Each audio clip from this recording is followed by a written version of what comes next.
Without further ado, you are listening to AM 1450 WBHF. Don't forget, we also have embraced the internet age. You can always pick us up, not just on the radio. You can pick us up on Comcast Cable Channel 23 if you're a subscriber, online via our website, WBHFradio.org, and you can pick us up via the TuneIn Radio app on your smartphones. Our time now is to go to our candidates and see if any of them would like to ask questions of each other. Bear in mind, your questions need to be 30 seconds or less in the asking, and the responses then are 60 seconds for those questions being asked. So we open it up first and foremost to who would like to go first. Does anyone of our distinguished panel of candidates have a question? Mike Beard. I don't want to go first, but I have a question. Then you're going first. I'm going first. Well, since no one else really apparently wants to do it, I'll just repeat the question that I asked last week. I think I've heard them say they don't want to ask a question. That's fine. Don't worry, I have a plan. But I believe one of the main problems in our country right now is that we have a class of career politicians. Since day one, I've said I will not serve more than 2 terms if honored by being commissioner. And last week, only Tony Tidwell agreed with me. And I'd like to know why the other 3 didn't agree. Why would they not agree to term limits? Okay. Well, first, let's be fair. You mentioned Tony Tidwell. Let's let him speak for himself on that one, and then we'll go to the other 3. What do you feel about the career politician comment? As I said last week, due to my age, I don't think I would want to serve more than 2 terms. I think it'd be time for retirement and spend time with my family and maybe even have some grandchildren by then, so thank you. All right, let's move over to Steve Taylor. Well, due to my age, I'm not going to serve a long time.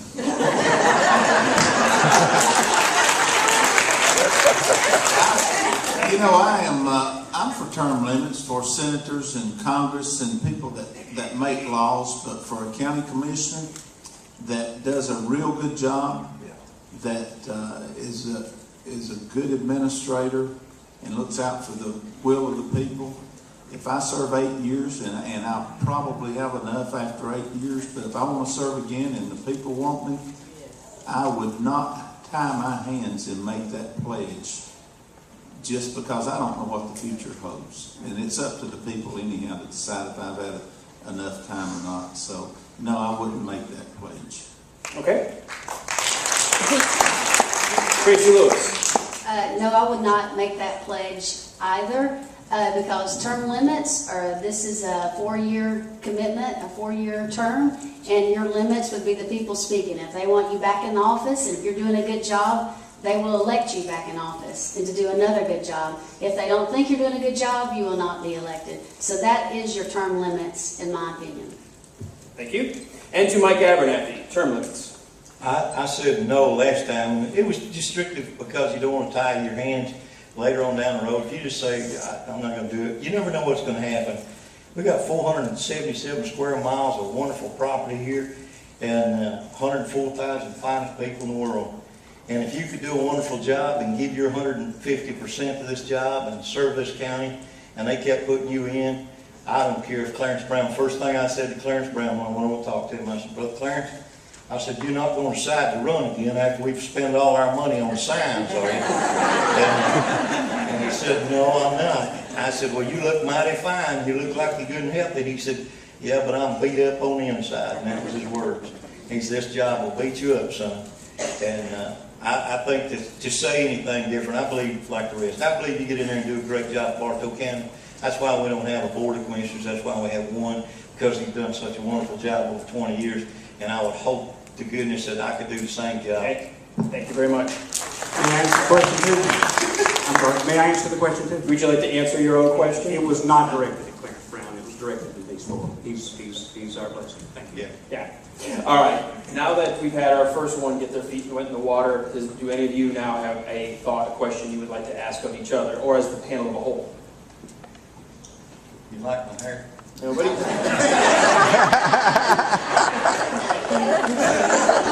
May I have some of it?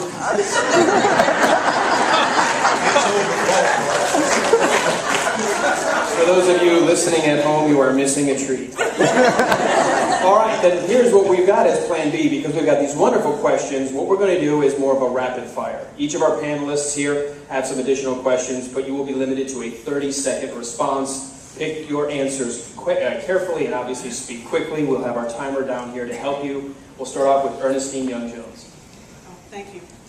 Currently, the citizens in Incorporated Bartow pay the same property tax. Currently, the citizens in Incorporated Bartow pay the same property tax as unincorporated Bartow. In line with the recent decision from Gwinnett County regarding double taxation, do you feel the county should lower the millage rate paid by city residents to account for services provided by the cities so as not to have double taxation? We'll have that go to Tracy Lewis first, 30 seconds. Well, of course, I don't want anybody to be double taxed. I think that would be a hindrance and an individual burden to anyone who is. So there would have to be a way around that. And I'm not very familiar with it. You mentioned Gwinnett, but no, I would be in favor of double taxation and would hope that we could try to do without that. Hey, Mike Abernathy. I talked with them in Adairsville, this is a big deal up there. But then when I got, every town's a little bit different, except, you know, you got Whites and Kingston and all those are about the same. And you do have different levels of taxation depending on what you're getting and what your benefits are and what you have coming out of that. So as I talked with them, I think there's going to be certain levels that will always be just a little different because of what they're paying for. Fire service, water service, whatever the difference, or millage on the trash service in that city, you may have jacked it up a little bit. Okay. Now to Mike Bearden. Not to be argumentative, but the numbers I have, there is a slight difference, but it's a negotiated contract between the cities and the county whereby services that are offered as a function of one entity to the other is negotiated on what level that is. Adairsville does think there's a mismatch on the fire and EMS presently, and there may be, but that's a yearly negotiation between the mayor and the commissioner each year. And it's always moving around depending on which municipality gets what services. All right. Tony Tidwell. You remember us talking about the landfill, the ambulance service, some of the other things we have in the county. Of course, everybody in the cities, they also use the county roads. I don't know how that works out. I don't know how they originally had that set up or came to that agreement, but I would always be open for any suggestions as long as it's valid. Thank you. All right, and finally with Steve Taylor. Unincorporated areas in the county will always be taxed cheaper than the cities, just simply because the cities chose to form that city government and they have more services. So I don't know exactly what the legislation in Gwinnett County was. I'll have to look into it. I hadn't actually read that yet, but I think the unincorporated areas of the county should be less than the cities, simply because of less services. Okay, thank you very much. Our next rapid fire question goes to Mike Garcia. Thank you. It is very likely that businesses that once considered Bartow have moved to other communities that offer more incentives like free property or lower taxes. Do you believe that Bartow should do the same? Our first that goes to Mike Abernathy first. You got several different kind of taxes. We've talked a lot about Freeport taxes on inventory. We know we lost Lowe's on account of that. And we're going to look at some other things. You got a job tax credit, $3,000 per job with 10 new people. You got retraining tax credits. You got mega project tax credits.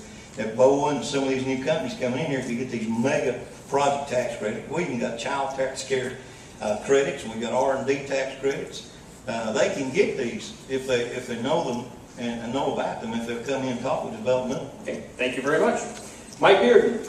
The state of Alabama and the state of Kentucky both made mistakes by giving too much years ago. But if I'm honored to be commissioner and wind up in the Midwest and find a very high income producing, high job producing subassembly manufacturer in the automobile market, which I'm confident we can, there will be some incentives given. To what degree will depend on the deal. Some get none, some might get a lot. A pharmaceutical research facility, I'd give my firstborn. No, Jason, I wouldn't. All right, thank you. Now to Tony Tidwell. And go back to what that company has to offer Bartow County as far as how many jobs will they provide, what kind of pay they provide, what kind of raw material they'll be buying as far as getting sales taxes off of. But keep this in mind. You know, we've got a lot of good existing industry out there now. If you do that for one, you got to look at who we've got already there. You don't want to discourage them because they're part of us now.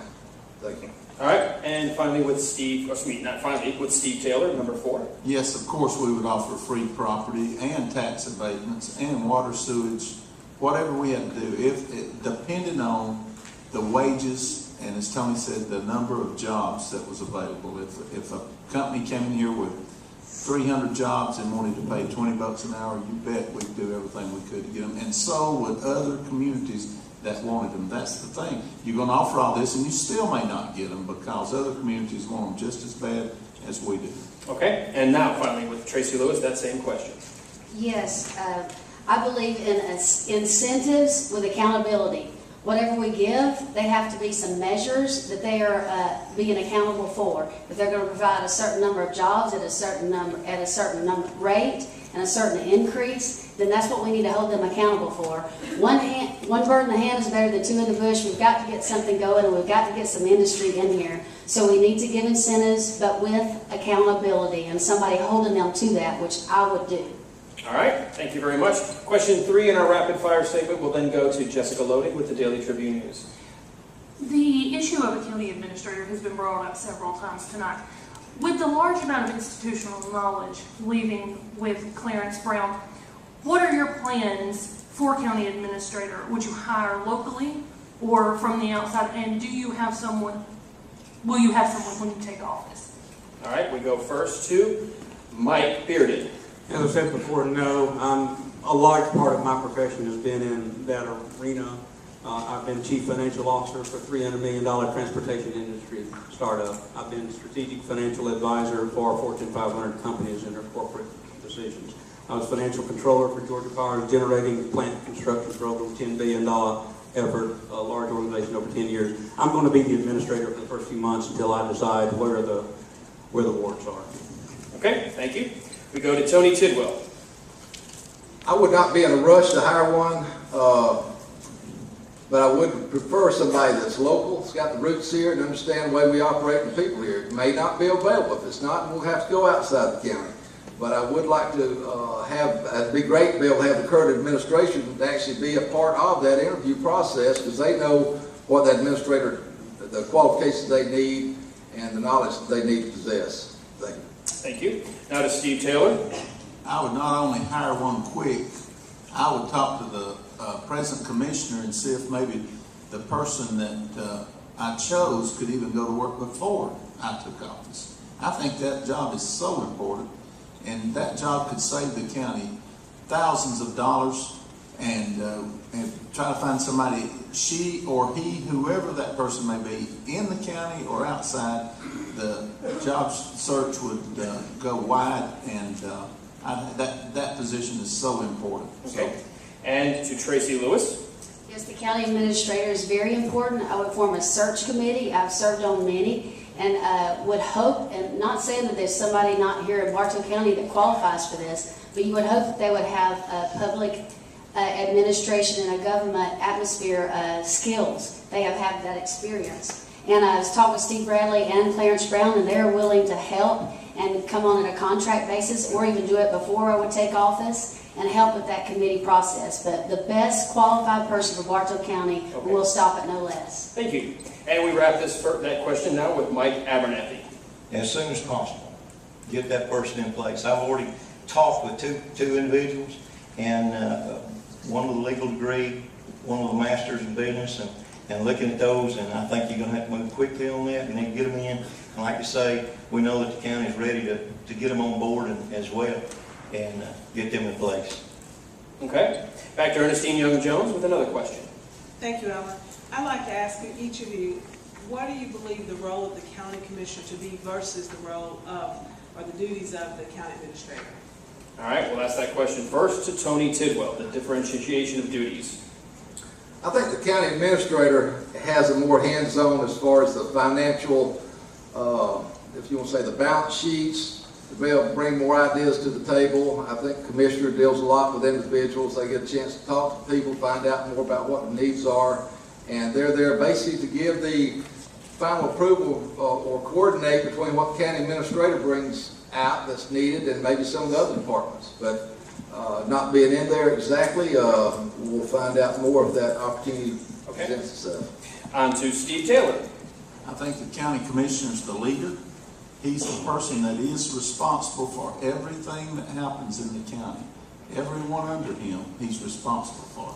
The county administrator just carries out what the commissioner actually hands off to him. So the responsibilities is the big difference there. All right. Tracy Lewis.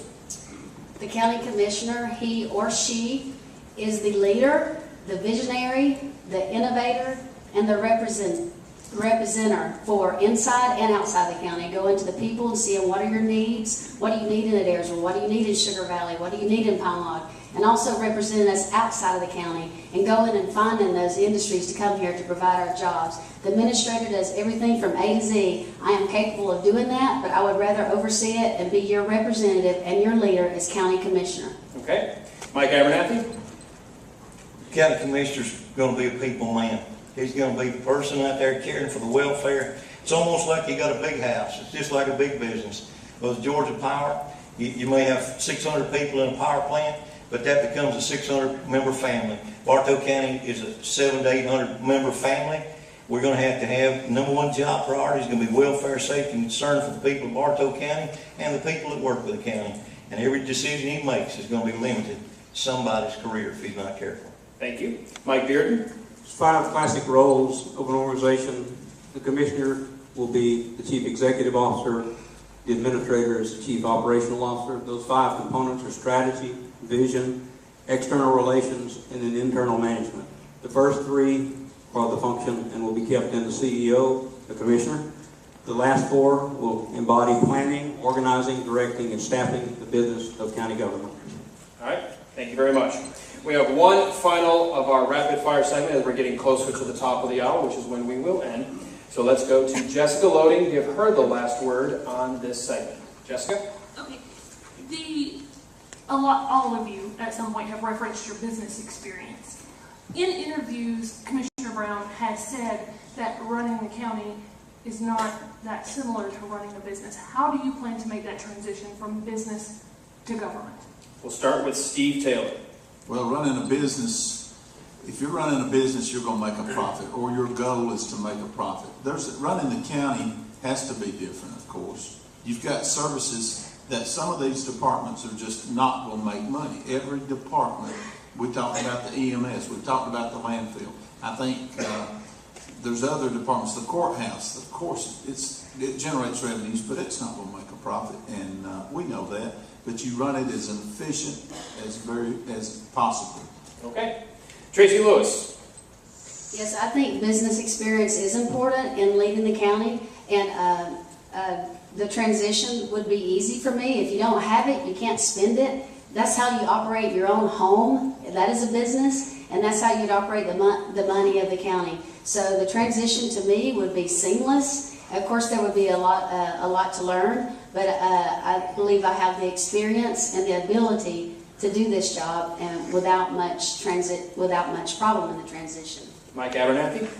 My last project with Georgia Power Company was to build the Rome scrubbers plant, Hammond, $358 million budget. And as we transgressed through that and moved through it, made our work, we got our inventory, got the project started up on time, started up good. Church is the same way, whether it's a small or large. You still got a budget, you still got money. You don't have it, you can't spend it. Whatever you do in life, it's the same. And this government's going to be the same way. You either have money or you don't have it. It's still about people, because money is money and business is business. Okay. Mike Bearden. Clarence is right. Politics is tough. I can assure you that there's a whole world of difference. Our founding fathers created a model for mature, experienced citizens to be the political control of our organization. That's the model I wish to give. The risk element of government is so much different than business. Risk-taking is not in the equation. Mature, sound judgment must be made carefully and reasoned, considering the people's will, taxpayer citizens' needs. And finally, Tony Tidwell. Well, I'm not in the private business, but I have been in the county business. And I've dealt with our county budget. Although my department is very small compared to the whole, as stated before, you still have the same items on there. There's certain ways we have to go about accounting for these different items. I'm familiar with that. I shouldn't have to be trained in that. Just I don't know, educated more in how to bring all these budgets together to meet compared to the taxes coming in. Thank you. All right.